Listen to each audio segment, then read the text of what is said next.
Hello guys, അപ്പോൾ നമ്മൾ തൃശ്ശൂർ യാത്ര ഇവിടെ തുടങ്ങാം കേട്ടോ. ഞങ്ങൾ എന്തിനാണ് തൃശ്ശൂർ പോകുന്നതെന്ന് പറഞ്ഞില്ലല്ലോ. ഉണ്ണേട്ടൻ്റെ ഫ്രണ്ടിൻ്റെ സിസ്റ്റർ മാരേജ് ആട്ടോ. അപ്പോൾ അത് കൂടാൻ വേണ്ടിയിട്ടാണ് ഞങ്ങൾ പോകുന്നത്. അപ്പോൾ എന്തായാലും പോവല്ലേ, എന്നാൽ പിന്നെ തനുവിനെ ഒന്ന് കോഴിക്കോട് ഡോക്ടറെ കാണിക്കാനുണ്ട്. ഡോക്ടറെ കൂടി കാണിച്ചിട്ട് പോകാമെന്ന് വെച്ചിട്ടാട്ടോ ഞങ്ങൾ ഇറങ്ങി. ഞങ്ങൾ വീട്ടിൽ നിന്ന് ഒരു 9:30 ആയപ്പോഴത്തേക്കാട്ടോ ഇറങ്ങിയത്. അപ്പോൾ തനു നല്ല ഉറക്കമായതുകൊണ്ട് തന്നെ അവളൊന്നും കഴിച്ചൊന്നുമില്ല. അപ്പോൾ ഞങ്ങൾ വിചാരിച്ച് എന്തെങ്കിലും പഴം വാങ്ങി കൊടുക്കാമെന്ന് വെച്ചിട്ട് അങ്ങനെ പഴമൊക്കെ വാങ്ങിച്ച് അവൾക്ക് കൊടുത്തു കേട്ടോ. പിന്നെ പഴം കൊടുത്തു കഴിഞ്ഞപ്പോഴത്തേക്കും ആളുടെ പരിപാടിയായിട്ടുള്ള ഉറക്കം തുടങ്ങിയിട്ടുണ്ട്. ഞങ്ങൾ ചുരം ഇറങ്ങാൻ പോകുന്നതിന് മുന്നേ തന്നെ ഞങ്ങൾ കുറച്ച് സ്നാക്സ് ഒക്കെ വാങ്ങി വെച്ചിട്ടുണ്ട് കേട്ടോ.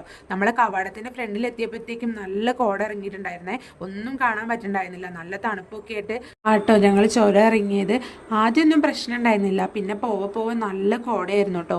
ഫ്രണ്ടിൽ നിന്ന് വണ്ടിയൊക്കെ വന്നു കഴിഞ്ഞാൽ നമുക്കൊന്നും കാണാൻ പറ്റില്ല. അടുത്തെത്തുമ്പോഴാട്ടോ നമ്മൾ കണ്ടത്.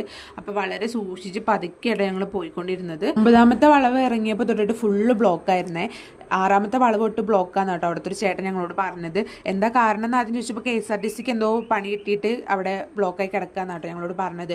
പിന്നെ പതുക്കെ വണ്ടികളൊക്കെ നീങ്ങുന്നുണ്ടായിരുന്നു. പിന്നെ മനസ്സിലായത് അവിടെ മരങ്ങൾ ഫുള്ള് മുറിച്ചിട്ടിരിക്കുകയായിരുന്നു കേട്ടോ. അപ്പോൾ അതിൻ്റെ ബ്ലോക്കായിരുന്നേ. പിന്നെ ഉറക്കമായതുകൊണ്ട് തന്നെ ഞങ്ങൾക്ക് വലിയ ബുദ്ധിമുട്ടുണ്ടായിരുന്നില്ല കേട്ടോ. പക്ഷെ കുറച്ച് കഴിഞ്ഞപ്പോഴത്തേക്ക് അവളെ എഴുന്നേറ്റപ്പോഴത്തേക്കും പിന്നെ ആകെ ബഹളമായി. അവൾക്ക് കുറേ നേരം ഇങ്ങനെ വണ്ടി നിർത്തിയിട്ടിരിക്കുമ്പോൾ അവൾക്ക് പുറത്തിറങ്ങണം എന്നായി. പിന്നെ എങ്ങനെയൊക്കെയോ അഡ്ജസ്റ്റ് ചെയ്തിട്ടാട്ടോ ഞങ്ങൾ ചുരം ഇറങ്ങി തീർത്തത്. ഞങ്ങൾ ഡോക്ടറെ ബുക്ക് ചെയ്തപ്പോൾ ഞങ്ങളോട് പറഞ്ഞത് 12:30 ആകുമ്പോഴത്തേക്കും അവിടെ എത്തണം എന്നാണ്. പക്ഷെ ഞങ്ങൾ അവിടെ എത്തിയപ്പോൾ 3 മണിയായിട്ടോ. ഞങ്ങളൊരു 2-2.5 മണിക്കൂറോളം ബ്ലോക്കിൽ ആകെ കുടുങ്ങി പോയിട്ടോ. ഇവിടെ ഡോക്ടറെ കാണിക്കാൻ എത്തി. ഞങ്ങൾ കോഴിക്കോട് ബെൽരാജ് ഡോക്ടറെ ആയിട്ടോ കാണിക്കുന്നത്. അപ്പോൾ സാറിൻ്റെ ക്ലിനിക്കിൽ എത്തിയപ്പോൾ തന്നെ ഒത്തിരി വൈകി, എന്നാലും കുഴപ്പമില്ല കേട്ടോ. അവിടെ ആ പേഷ്യൻസ് ഒക്കെ ഉണ്ടായിരുന്നു കാണിക്കാനായിട്ട്. പിന്നെ അവിടെ ചെന്നപ്പോൾ താനും ഭയങ്കര ഹാപ്പി ആയിരുന്നു. അവൾ ഓടിക്കളിയൊക്കെ ആയിട്ട്. പിന്നെ ഞങ്ങൾ കാണിച്ച് പെട്ടെന്ന് തന്നെ ഇറങ്ങി കേട്ടോ. ഫുഡ് കഴിക്കാത്തതുകൊണ്ട് ഞങ്ങൾ ഫുഡ് കഴിക്കാൻ വേണ്ടി പോവുകയാണേ. ബാക്കി അടുത്ത വീഡിയോസിൽ പറയാം കേട്ടോ. Bye guys.